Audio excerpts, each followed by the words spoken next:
মজার ব্যাপার দেখাই আমার কাছে। আমি প্রতিদিন যাওয়া আসা করি গাড়ির মাধ্যমে, আমার নিজের গাড়ি আছে, তো যে কারণে আমার অনেকটা সময় বাঁচে। এবং আপনার একটা মাস যদি আপনি একটু চাকরি করেন ইটালির মধ্যে, তাহলে এই ধরনের বাইকগুলো কেনা আপনার দ্বারা সম্ভব এবং আপনি প্রতিটা মুহূর্তে আপনি এইসব নিয়ে যাতায়াত করতে পারবেন। দেখেন, এখানে তো বাংলাদেশের মতো রাস্তায় রাস্তায় রিক্সা পাওয়া যায় না।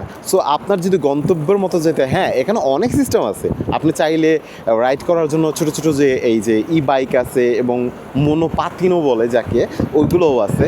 কিন্তু তারপর যদি আপনার নিজের একটা ছোট এরকম একটা বাইক থাকে না, তাহলে আপনার জন্য এই সিটির কোনায় কোনায় ঘোরা একদমই সহজ আর খুবই ইজি।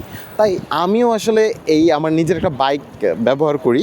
তো আপনি চাইলে এরকম যখন ইউরোপে থাকবেন ইনশাল্লাহ এরকম ধরনের বাইকগুলো কিনে আপনার জীবন চলার পথগুলো আরও সহজ করে দিতে পারেন। তো আমার এই জিনিসটা কেমন লাগলো, যদি ভালো লাগে তাহলে অবশ্যই আমাকে কমেন্টস করে জানাবেন।